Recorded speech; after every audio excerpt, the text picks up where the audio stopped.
Munisa Rizayeva yaqin Sharqdagi notinchlik sabab muxlislarga murojaat yo'lladi. O'zbek estradasining yorqin yulduzi Munisa Rizayeva kutilmagan tarmoqlar orqali o'z obunachilariga biroz xavotirli xabar bilan yuzlandi. Xonanda ayni damda yaqin Sharq mintaqasi yuzaga kelgan murakkab vaziyatlar tufayli barchadan tinchlik so'rab duo qilishni iltimos qildi. Gap shundaki, Isroil va Eron o'rtasidagi keskinlashgan ziddiyatlar sababli butun mintaqada, xususan Dubay shahrida ham havo qatnovlari jiddiy uzilishlar kuzatilmoqda. Xavfsizlik nuqtai nazaridan deyarli barcha xalqaro reyslar bekor qilingan bo'lib, katta ehtimol bilan hozirda Dubaydan O'zbekistonga qaytish parvozlari ham noma'lum muddatga to'xtatib qo'yilgan. Boshqa davlatlarda qolib ketgan xonanda obunachilardan dunyoga tezroq tinchlik o'rnatilishini tilab, qo'llab-quvvatlab turishlarini so'ragan.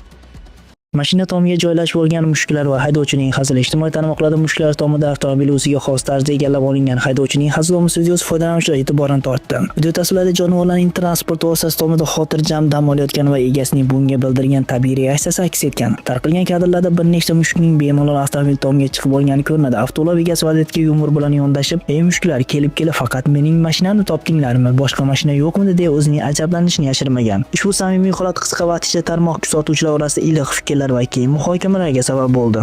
Nilufar Usmonova o'z mahallasi va samarqandlik qo'shnilar haqida samimiy gapirdi. O'zbek shou biznesining yorqin vakili Nilufar Usmonova doim o'zining quvnoq xarakteri bilan e'tiborda bo'lib keladi. Bu gal sevimli xonandamiz sahnadan tashqaridagi muhit, aniqroq o'zi istiqomat qiladigan mahalla haqida iliq va qiziqarli ma'lumotlarni bo'lishdi. Gap shundaki, estrada yulduzi o'z mahallasi va yon atrofdagi qo'shnilar bilan asosan kimlardan iborat ekanligini aytib o'tdi. Uning ta'kidlashicha, yashash joyida ko'plab samarqandliklar va tojik millatiga mansub insonlar istiqomat qiladi. Ular juda ko'p va mening eng yaqin qo'shnilarim hisoblanadi. Axir o'zim ham asli samarqandlikman deya tabassum bilan ta'kidladi xonanda.